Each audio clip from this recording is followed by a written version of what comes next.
Tantor Audio, a division of Recorded Books, presents The Triumph of Faith, Why the World is More Religious Than Ever, by Rodney Stark, narrated by David Drummond.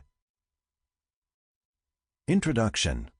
Confounding the Secularization Faithful. The world is more religious than it has ever been.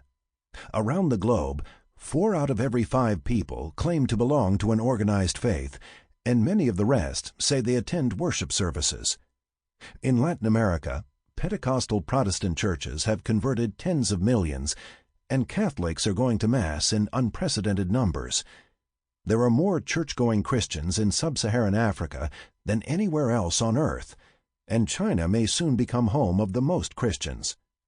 Meanwhile, although not growing as rapidly as Christianity, Islam enjoys far higher levels of member commitment than it has for many centuries, and the same is true for Hinduism. In fact, of all the great world religions, only Buddhism may not be growing. Furthermore, in every nook and cranny left by organized faiths, all manner of unconventional and unchurched supernaturalisms are booming. There are more occult healers than medical doctors in Russia. 38% of the French believe in astrology. 35% of the Swiss agree that some fortune-tellers really can foresee the future. And nearly everyone in Japan is careful to have a new car blessed by a Shinto priest. Despite all this, the media regularly report new proofs of the rapid decline of religion in America and abroad. A high-profile example came as I was writing this book. In May 2015, the Pew Research Center released its latest Religious Landscape Survey. Commenting on the findings, Pew's Director of Religion, Alan Cooperman, declared, "The country is becoming less religious as a whole, and it's happening across the board." Fewer Americans identified as Christian, Pew said, and the percentage of people who gave their religious affiliation as none had increased substantially in recent years. The media rushed to report the story. The Reuters headline on May 12th was typical. Poll shows those in U.S. drifting away from religion. But despite these confident proclamations about the decline of religion, Pew's findings were certainly misleading and probably wrong. Consider only one fact. The overwhelming majority of Americans who say they have no religious affiliation pray and believe in angels. How irreligious is that? As for the decline of religion elsewhere in the world, this, too, is merely wishful thinking and entirely at odds with reliable data. And it is data that makes this book different. Every important claim that I make is based on carefully reported, solid evidence. For example, the enormous increase in the number of Muslims making a pilgrimage to Mecca is verified by the annual figures published by the Saudi Arabian Immigration Office, or the number of Christians in Singapore is based on official census data. I often make use of reliable survey data, too. The empirical backbone of the whole book is provided by the truly remarkable Gallup World Polls, which began in 2005 and consist of annual national surveys conducted in 163 nations that, by now, add up to more than 1 million interviews. Never before has a scholar had access to such a body of data, and I am very grateful to the Gallup organization for its generosity. And what do the data tell us? Quite simply, that a massive religious awakening is taking place around the world. Unfortunately, I do not expect even these solid facts to have any impact on the group of Western intellectuals who proclaim the inevitability of a worldwide triumph of secularization, the demise of beliefs in the supernatural, these being replaced by entirely material or secular beliefs. For them, secularization is an unshakable matter of faith. The Secularization Faithful. A bedrock of faith in the eventual triumph of secularization is the lack of church attendance in modern Europe. It is assumed that this represents a huge decline from earlier times and reflects the rejection of religious beliefs. False. As Chapter 2 will demonstrate, there has been no decline because hardly any Europeans attended church in the Middle Ages, and medieval Christian theologians condemned the popular religion of the day as mere superstition and magic, or even as witchcraft. Still, no one would suggest that medieval Europe was highly secularized. Rather, because nearly everyone in medieval Europe believed in the ubiquity of supernatural forces and appealed to them for benefits, it is rightly regarded as an age of faith. There may have been a shortage of good Catholics, but there were very few atheists, then or now.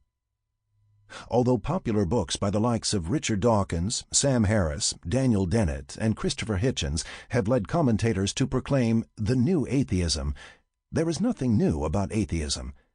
Given that the distinguished anthropologist Clifford Geertz observed atheists in pre-literate, primitive societies, it seems likely that there were atheists even among the Neanderthal. But even today, atheists make up only tiny percentages of populations in most of the world. Usually fewer than 5% of people report being atheists. Faith in secularization began during the Enlightenment, that falsely celebrated time when Voltaire and his friends claimed that they had brought Europe out of the Dark Ages and were about to liberate humanity from the grip of religion. Of course, these philosophes played no role in the recent scientific achievements they cited as proof for their pretensions, and they ignored the fact that many prominent figures in this glorious scientific era were members of the clergy, and most others were unusually devout. Isaac Newton wrote far more theology than he did physics, and Johannes Kepler spent a good deal of his time working out the date of the creation, finally settling for 3992 BC. As for the age the philosophes condemned as dark, it has long since been revealed as an era of great technical and cultural achievements. Even the encyclopedias now admit that the Dark Ages never existed. Still, none of these revelations has discredited the philosophes' equally silly predictions that religion was in its last days. True to form, it was an Anglican clergyman who first proposed that religion was going to disappear. Writing in about 1710, Thomas Woolston predicted that all traces of religion would be gone from Europe by 1900. Many of Woolston's contemporaries thought he must be mad, and after he published denials of miracles and the resurrection of Christ, they had him shut away. 50 years later, Frederick the Great concluded that Woolston was not mad, only too pessimistic.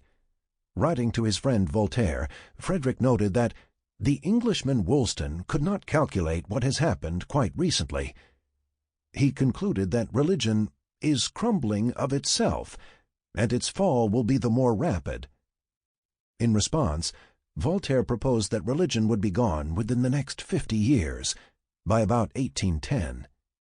Although religion was still vigorous in his day, Thomas Jefferson, who rejected the Christian doctrine of the Trinity, God as Father, Son, and Holy Spirit, predicted in 1822 that there is not a young man now living in the United States who will not die a Unitarian. Although Unitarians soon took control of the Harvard Divinity School, they remained as scarce as ever, while the Methodists, a very conservative group in those days, and Baptists, continued their spectacular rate of growth. Now, nearly 2 centuries after Jefferson wrote, and subsequent to a merger with the Universalists, Unitarians number about 160,000. In 2014, they put their Boston headquarters on the market because they were short of funds. Following Jefferson, the secularization faithful have been no less confident, but they have become reluctant to set specific dates. Writing in the 1840s, Auguste Comte announced that the theological stage of social evolution was ending and the positive stage was dawning, wherein the new science he was pioneering, sociology, would replace religion as the basis for moral judgments. But he didn't say just when.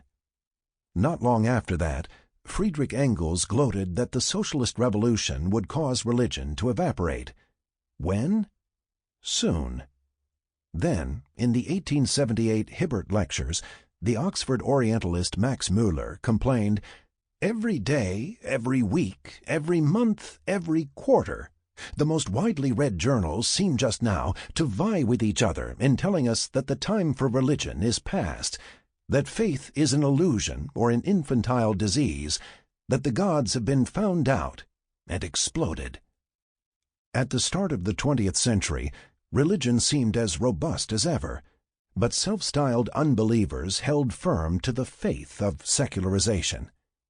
The English anthropologist A.E. Crawley explained, "The opinion is everywhere gaining ground that religion is a mere survival from a primitive age, and its extinction is only a matter of time." His views were ratified by the famous German sociologist Max Weber, who acknowledged that modernization was rapidly causing the disenchantment of the world, and then by Sigmund Freud, who assured his disciples that this greatest of all neurotic illusions would soon be cured by psychoanalysis. By the end of World War II, faith in secularization had become nearly universal among social scientists. Writing from Columbia University in 1959, C. Wright Mills, taking time off from defending the Soviet Union, expressed the common view. Once the world was filled with the sacred, in thought, practice, and institutional form. After the Reformation and the Renaissance, the forces of modernization swept across the globe, and secularization, a corollary historical process, loosened the dominance of the sacred. In due course, the sacred shall disappear altogether, except, possibly, in the private realm. 7 years later, the distinguished anthropologist Anthony F.C. Wallace explained to tens of thousands of undergraduate students assigned his introductory textbook that the evolutionary future of religion is extinction. Belief in supernatural powers is doomed to die out all over the world as a result of the increasing adequacy and diffusion of scientific knowledge. The process is inevitable. No one described the demise of religion more colorfully than did Peter Berger, the Boston University sociologist, who told the New York Times in 1968 that by the 21st century, religious believers are likely to be found only in small sects, huddled together to resist a worldwide secular culture. The predicament of the believer is increasingly like that of a Tibetan astrologer on a prolonged visit to an American university. In light of the subsequent lionization of the Dalai Lama by the American media and his warm welcome on various campuses, Berger's simile now admits of a rather different interpretation. In any event, when his prediction had only 3 years left to run, Berger gracefully recanted his belief in secularization. The growing evidence that religion not only wasn't fading away, but actually was growing stronger, may have led Berger to recant, but it did not faze most of the secularization faithful.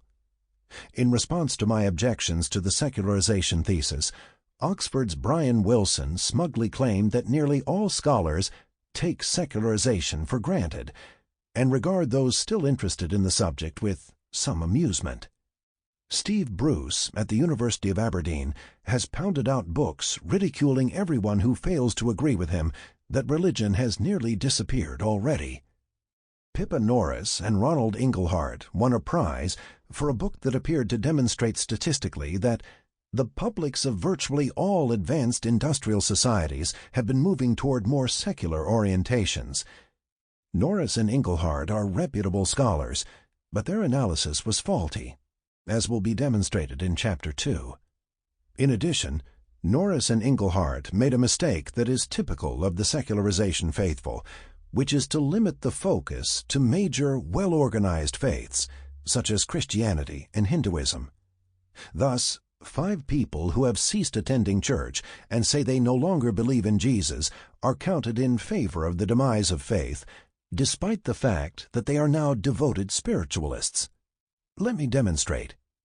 On the basis of its lack of church attendance, most sociologists of religion classify Iceland as among the most secularized nations.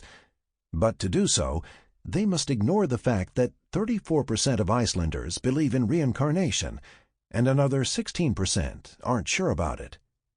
Moreover, a national survey found that 55% of Icelanders believe in the existence of huldufólk, or hidden people, such as elves, trolls, gnomes, and fairies.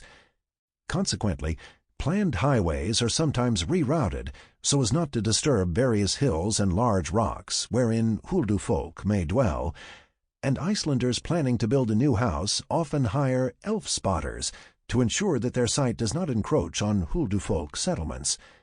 In addition, half of Icelanders have visited a fortune teller, and spiritualism is very widely practiced. It is popular even among intellectuals and academics. According to a Reuters dispatch, February 2, 2015, a rapidly growing group of Icelandic neo-pagans broke ground for a temple dedicated to worship of the Old Norse gods. And only 3.5% of Icelanders claim to be atheists, as Chapter 1 will show. But they don't go to church, so Iceland must be a secularized nation.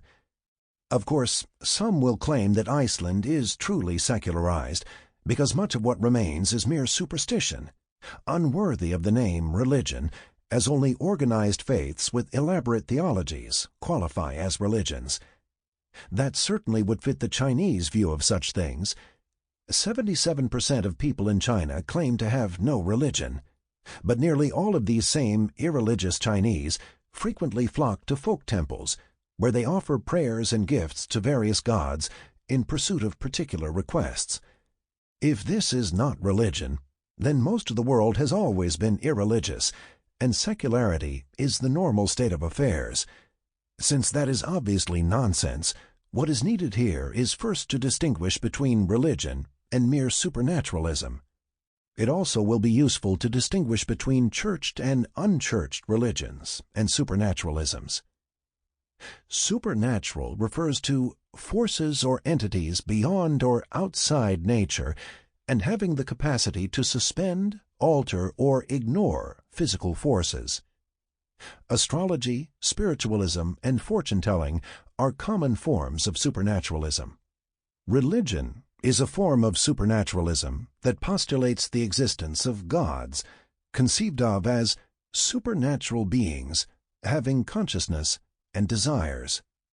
Churched religions consist of relatively stable, organized congregations of lay members who acknowledge a specific religious creed.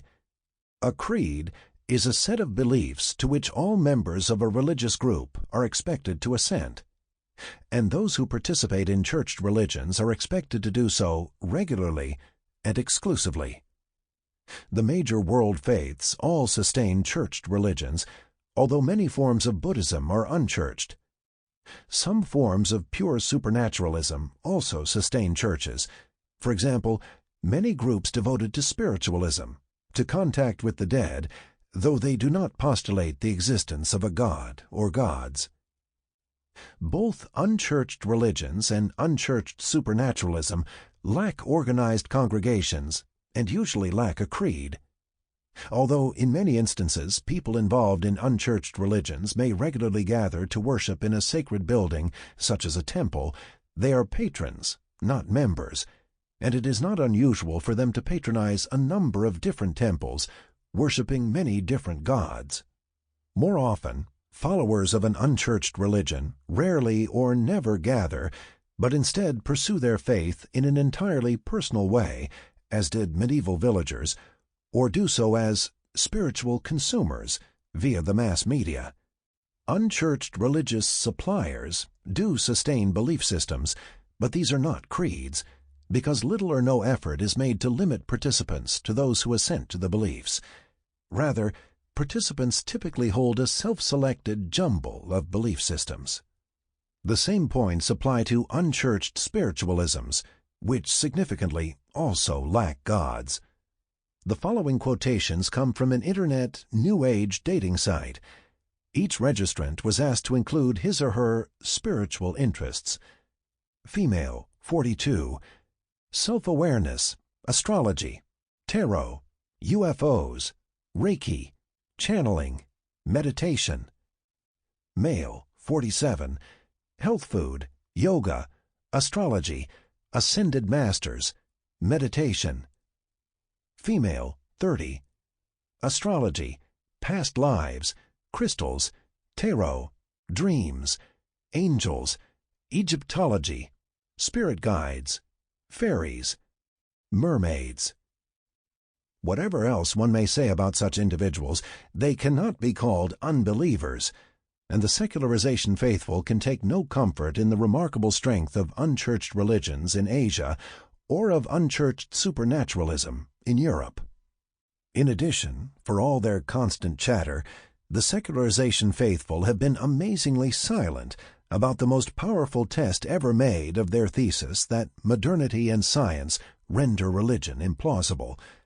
For generations, the Soviet Union closed churches and persecuted believers, and it mandated that all students at all levels of education receive classes every year in scientific atheism.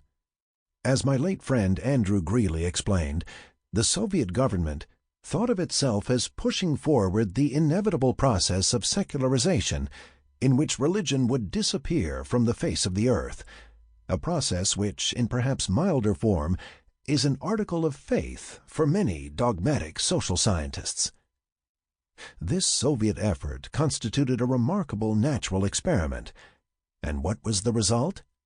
A national survey conducted in 1990, as the Soviet Union was collapsing, found that more than 60 years of this intense instruction had resulted in 6.6% of Russians saying they were atheists, only slightly more than in the United States. Exploding the conventional wisdom. Despite ample evidence of the persistence of religious faith in our modern scientific world, Peter Berger is the only prominent member of the secularization faithful to have recanted. As he put it, "I think what I and most other sociologists of religion wrote in the 1960s about secularization was a mistake. Most of the world today is certainly not secular. It's very religious." And that is precisely what this book is about. The world is not merely as religious as it used to be. In important ways, it is much more intensely religious than ever before. Indeed, it is far more churched. The chapters that follow present for the first time reliable statistics on the global religious awakening, giving close attention to major geographical regions. Although the details often differ from place to place, the story remains much the same. The temples, mosques, pagodas, chapels, and churches are full, and even most people who do not attend say they are religious. What effect is this religious awakening having? The bright side is quite obvious and will be examined at length in the concluding chapter, but along the way I will not shrink from reporting on the dark side, on how religious enthusiasm too often generates religious hatred and terrorism. Indeed, in combination with globalization, the worldwide intensification of religiousness is causing what Samuel Huntington called the clash of civilizations. But above all, this book exposes the conventional wisdom about secularization as unfounded nonsense. The secularization faithful applaud whatever is interpreted as a sign of religious decline, for it seems to confirm their belief that faith is doomed by modernity. Religious believers, meanwhile, lament these same signs. The crucial point is that both sides accept the premise that the world is becoming more secular. Well, they are both wrong. In these pages, I will show you why. 1. A global portrait of faith. We live in a very religious world. Surveys of more than 1 million people living in 163 nations show that 81% claim to belong to an organized religious faith, and many of the rest report attending worship services or taking part in other religious activities. 74% say that religion is an important part of their daily lives. 50% report that they have attended a place of worship or religious service in the past 7 days. 56% believe that God is directly involved in things that happen in the world. In very few nations do as many as 5% claim to be atheists, and only in Vietnam, China, and South Korea do atheists exceed 20%. These statistics alone are enough to upend the common narrative that faith is on the wane. But the data go far deeper than that, and they allow us to examine religion around the world from many different angles. These statistics, previously unavailable, paint a fascinating portrait of worldwide faith. The deeper one digs into the data, the clearer it becomes. The popular notion of an increasingly secularizing world is not merely wrong, but actually the opposite of what has been taking place. Counting world religions. Until now, worldwide religious statistics have been based on substantial guesswork. Many nations do not have reliable counts of their religious makeup, and therefore all previously available statistics on worldwide religious affiliation have been rough estimates, which accounts for the huge differences among them. Thus, the CIA World Factbook reports that there are 2.1 billion Christians on Earth, whereas the World Christian Database places the Christian total at 3.2 billion. Far more reliable statistics on religious affiliation now can be calculated based on data from the Gallup organization's remarkable World Poll. In 2005, Gallup began conducting annual national surveys in 119 nations. Now, 163 nations are included, making up about 97% of the world's population. In each nation, a sample of 1,000 respondents or larger is drawn, and weights are assigned so the data properly reflect the population in terms of gender, age, education, household size, and socioeconomic status. The statistics reported in this chapter are based on merging the samples for all years, which yields very large numbers of cases, thus greatly increasing the accuracy of results. The average number of cases for all 163 nations now equals 7,567. There are, however, several unavoidable shortcomings even to these statistics. In many nations, respondents were given the choice of affirming that they were Roman Catholics, Protestants, or Orthodox Christians. But in other nations it was necessary to settle for Christian without further specification. Hence, to create worldwide statistics, even those who reported being Protestant, Catholic, or Orthodox must be placed in the undifferentiated category Christian. The same applies to Muslim respondents. For many nations there is no breakdown for Sunnis and Shia, and hence everyone is simply identified as a Muslim. A second deficiency is that even though by now there are about 1 million respondents to the world polls, there still are too few cases to allow reliable statistics to be computed for some smaller religions, including Shinto, Zoroastrianism, Taoism, and Confucianism. This made it necessary to combine these and all other small religions into a hodgepodge category called Other. Jews could be treated separately because they are so highly concentrated in Israel and the United States that an accurate estimate is possible. In the next several years, as the size of the world sample increases, it will be possible to break down the Other category. In addition, some people said that they had no religion, or that they were secular, or atheists, or agnostics. All these respondents were collapsed into the category secular. This category is quite falsely inflated, however. Millions of these secular people said they had attended religious services in the past week.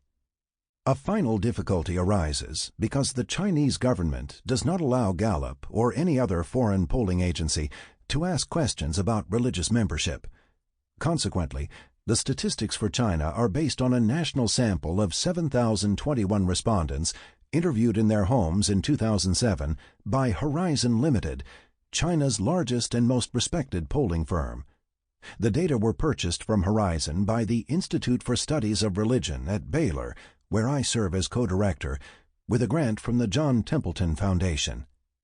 As we will hear in Chapter 7, the Chinese data needed to be corrected because of a severe bias introduced by the greater unwillingness of Chinese Christians to take part in a survey, and an additional tendency for those who did take part to deny that they were Christians. Even with this correction, adding the Chinese data results in a serious distortion, because 75% of Chinese claim to have no religion, and must therefore be placed in the secular category.